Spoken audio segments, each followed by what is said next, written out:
Nagmamadali ako nang bumalik sa cottage. I was so hella mad and broken at the same time. Wala na akong pakialam kung basa pang swimsuit ko. Nilagay ko na lamang iyon sa backpack. I grabbed my cell phone from the bed and went out. Ayoko nang maabutan pa ako ni Harry. Screw him. Nagmamadali ako naglakad pabalik sa parking space. May mga tao pa sa clubhouse na dadaanan papunta sa parking space. I saw Ronald na nakasandal sa pulang Audi. Sinalubong niya ako at kinuhang bag ko mula sa akin. Inilagay niya iyon sa likod at tinarap ako. I was still crying. Walang patid ang pagtulo ng mga luha ko. He cupped my face again. Sa kabila ng matigas sa itsura ni Ronald, ramdam ko ang sakit na nararamdaman niya. He had been suffering longer. He knew what had been happening and he endured it until now. Are you okay with this? Magwawala si Harry kapag nalaman niyang wala ka. Biglang tanong niya. Tumango ako. I burst out crying at napayakap ako sa kanya. Ang sakit-sakit. Bella! Napapitlag ako na marinig ko ang pamilyar na boses na iyon. Otomatikong napasiksik ako lalo kay Ronald. He put his arms on me. I saw Harry walking towards us with rage. What the fuck is this? Bella, come here. Galit na sigaw niya. Umiling ako. Lumapit siya at tinila ko. Humawak ako kay Ronald. No! Bitawan mo ako, Harry. Aalis na ako. I don't want to see you ever again. Sigaw ko. Hinila ako ni Ronald. Before I knew it, sinuntok ni Harry si Ronald. You son of a bitch! Why did you tell her? Nahila ako ni Harry. He was holding me on my wrist. I did not tell her anything. Sigaw ni Ronald. Pinunasan niya ang dugo sa kanyang bibig. Akmang susugod muli si Harry pero hinila ko siya. He was so furious. I had never seen him like this. Harry, stop it! Sigaw ko. Tinignan niya ako. His eyes were still burning. Nakikita ko nakabalik na sa dating tindig niya si Ronald. I felt bad for him. We were just both hurt and broken. Kumubala ako sa pagkakahawak ni Harry. I am going with Ronald. We're over. Matigas kong sabi. Lalapit pa sana ako kay Ronald nang mahila ako ulit ni Harry. What the hell are you doing, Bella? Ayoko na. Let's just stop this. Mahinang sabi ko. Tumulo na naman ang mga luha ko. No, we can't. What the hell are you talking about? Humigpit ang hawak niya sa akin. His eyes were full of questions. At some point, parang gusto kong magstay pa. What's happening here? That voice broke the little magic that was left on me for Harry. It was Nicole. Lalapit sana siya kay Ronald but I saw how Ronald tried to get away from her touch. Babe? Nicole called him. I am going, Bella. Are you coming? Ronald almost whispered. He was clenching his fist. What? Babe, where are you going?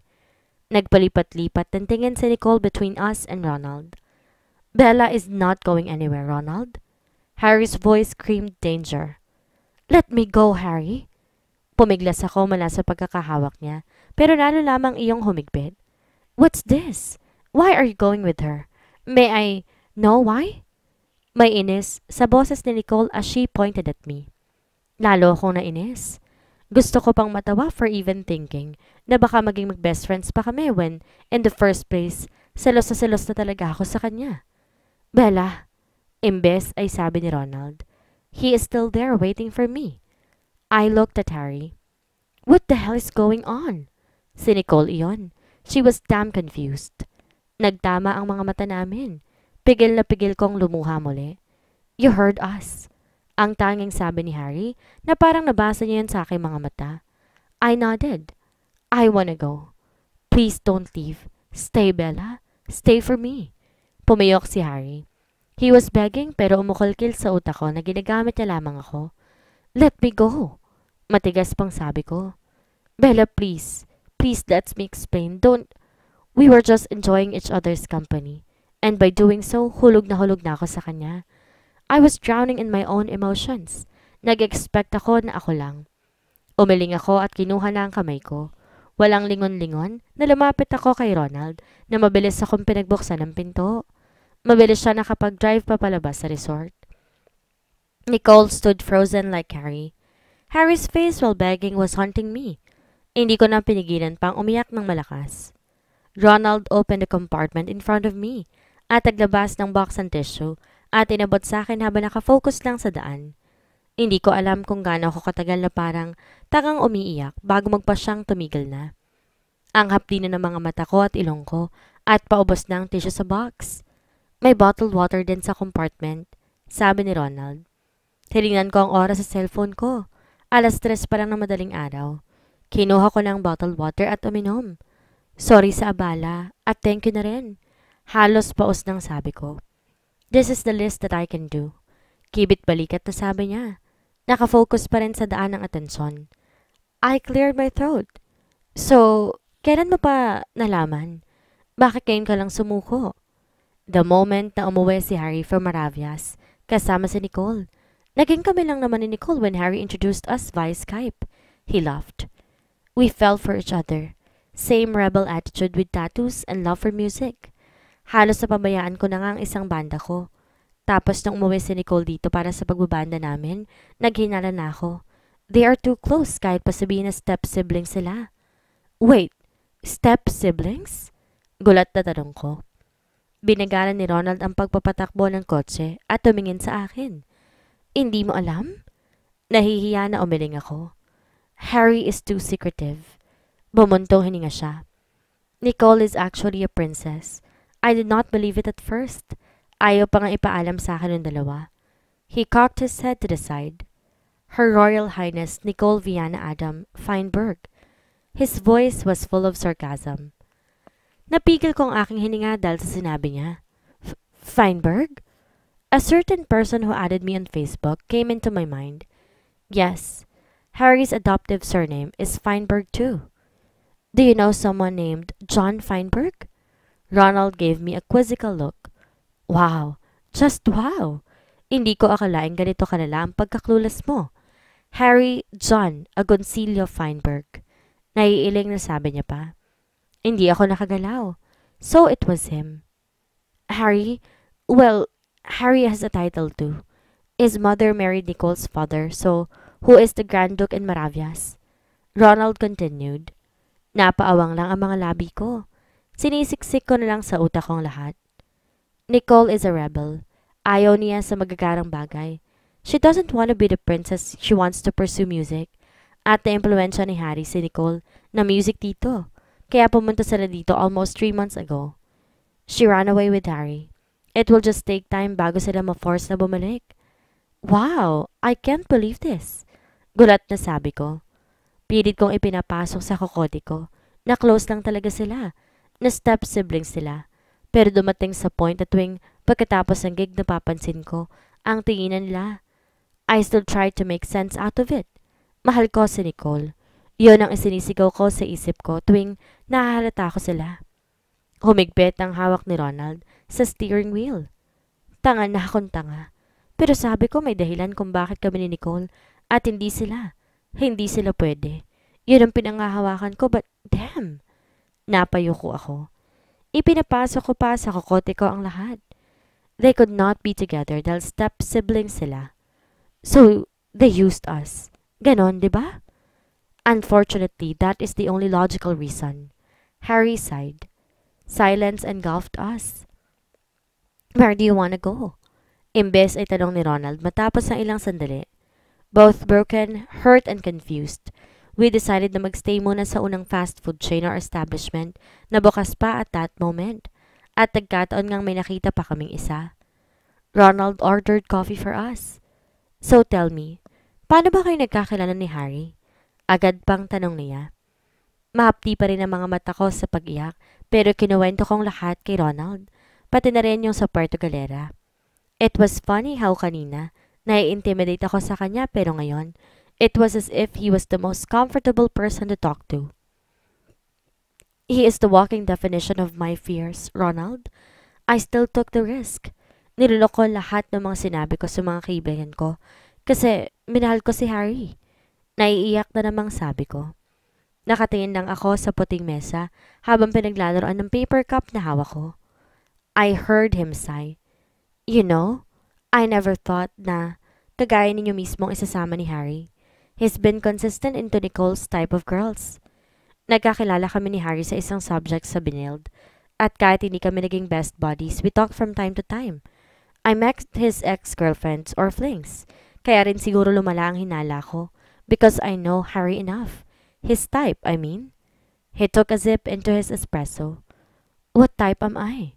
Mahinang tanong ko. He laughed. Michael is not the type of girl's type. You're blonde. A bit careless. So far that I see. Pero hindi ko nakita sa yung weirdness na nakikita ko sa mga babaeng version ko. Then, he shrugged. So does it mean hindi yan naman talaga sineryoso dahil in the first place, I am not the kind of his type? Para ko na rin sinaksak ang sarili ko dahil sa sinabi ko, masochista lang? Umiling-iling si Ronald. No! Stop whatever negative things you are thinking, miss. What I'm saying is, bakit ikaw? Bakit hindi na lang iba? Bakit gayon pa? Harry could have just kept false hope. Kept himself single.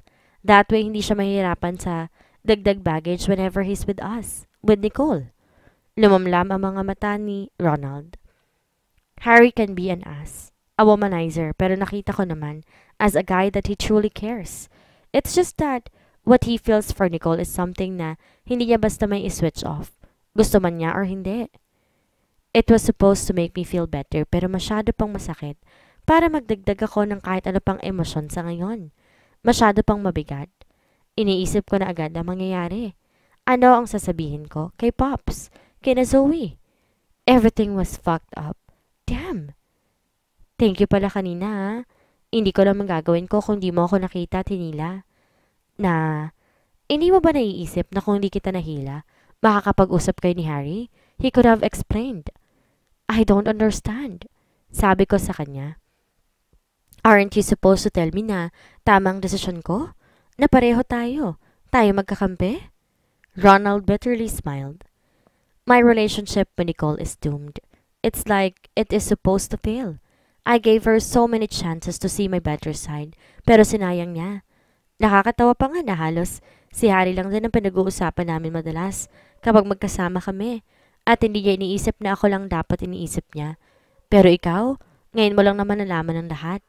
Kung hindi mo sila nahuli, okay pa kayo. Hindi ko sinasabi na magpakatanga ka kagaya ko. Pero isipin mo, wala namang mapapala si Harry sa'yo kung hindi ka naman niya sinasama sa mga events na kasama si Nicole. It's either para pagsilosan si Nicole or ipamukha sa amin na may babae nga siya. Pero ngayon ka lang niya isinama. He talked if it's as a light matter. He used me personally. He used me para may mapupuntahan siya kapag hindi niya kasamang isa. It's so twisted. Tanging naisagot ko. The pain I was feeling like to stay and taunt me. Well, that's a fact. Anong plano mo ngayon? Imbes ay tanong na lamang niya. Life goes on, with or without Harry. Pinalpang sabi ko. May LQ kayo? Nakasimangot ka eh. Tapos di mo man lang siya tinitingnan? That was Cyril. 4:45 na at malapit na kaming umuwi. Pinilit kong pumasok kinabukasan kahit masama ang pakiramdam ko. Idagdag pa na broken-hearted ako. Nagpalit ako ng number at nag-deactivate ng social media. I want to clear my head. Only to realize na alam nga pala ni Harry ko saan ako nagtatrabaho. Medyo napatanga pa ako na makita ko siya na nakasandal sa nakapark niyang kotse sa parking space ng shop. May 2 client pa na kumukuha ng package tour para sa Palawan. Nanginginig pa ang kamay ko pero pilit ko iniaalis si Harry sa isipan ko. Durog na durog ang pakiramdam ko. Pigil ko kaninang maiyak habang nasa trabaho. Ang pagpiesta na ko ng mga katrabaho kong huling bagay na gusto kong mangyari. Ayaan mo siya. Walang reaksyon na sabi ko kay Cyril. I made myself busy with the screen in front of me. Ronald told me to give Harry a chance bago niya ako inihatid. I asked him kung ganun din bang gagawin niya kay Nicole and he said no. He said that he can only give her his love for too much. I didn't know pero first, broken heart ko ito. At nakatatak sa isip ko na ginamit lang ako ni Harry para pagtakpan na relasyon nila ni Nicole. Or ang nararamdaman nila. And it felt so damn agonizing. Ang sakit-sakit. He cared but it stopped there. I did more than caring. Nahulog ako sa kanya. At ako naman tong si tanga, umaasa madali kong mapupunan ang lahat para mahulog din siya. Para akong inaatake ng tumutuntong na sa 5:00 oras. Inayos na namin ang mga tables at computers namin. Nauna na akong lumabas. Plano ko na maglakad ng mabilis kaya nauna ako sa mga kasamahan ko. But Harry caught my hand easily. Bitawan mo ko. Nakatalikod pa rin ako sa kanya. Ayoko siyang tingnan. I may be mad at him pero na miss ko na siya. At ayoko siyang bigyan ng pagkakataon na gamitin ang katotohanan iyon para bilugin ako ulit. Bella, mag-usap naman tayo please. His voice was low and it sent shivers down to my spine that I chose to ignore. Let me go. Mariing sabi ko. Inila ko ang aking kamay pero ayaw niyang bitawan. Just go, Harry. Be with Nicole. I am moving on. Kakalimutan kong nakilala kita. Then I bit my lower lip to stop myself from crying. Naramdaman kong binibitawan ni Harry ang kamay ko. I thought I can go, pero mabilis na humarang siya sa harap ko. Tiningala ko siya. He looked furious. That's it, Bella? You did not even let me explain. You're moving on, that's it? Wow! His fists were clenched. At anong gusto mong gawin ko, Harry? Magpakatanga lamang ko sa'yo?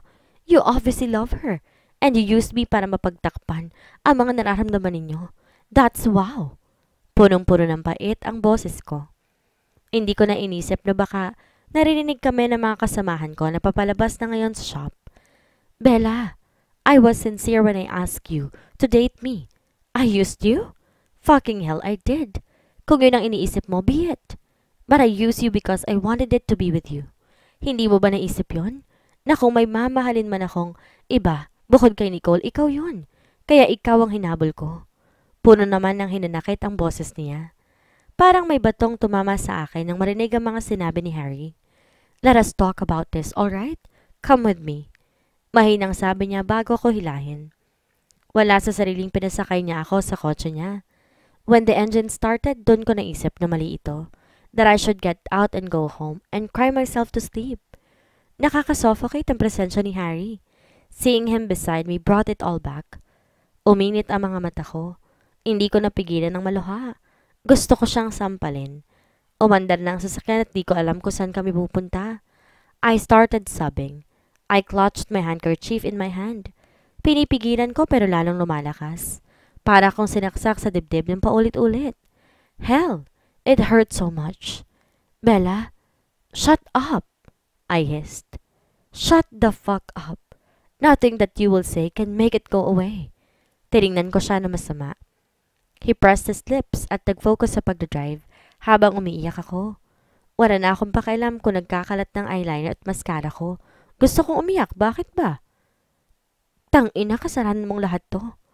Para kong tangang humahagulhol habang sinasabi ko yon. Pakiramdam ko sa sabog ng dibdib ko sa sama ng loob. Ibinigay ko naman ang lahat sa kanya. Hindi ko siya sinasakal. Hindi ako nagger. Nasa lugar ako pag nagsiselos. Pero baliwala lahat ng iyon kasi iba naman talaga ang mahal niya.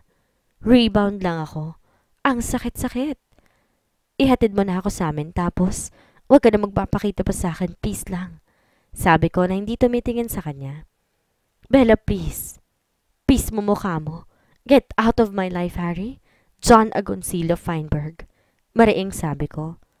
I saw him tighten his grip on the steering wheel. So, Ronald told you everything, huh? Mariing sabi niya.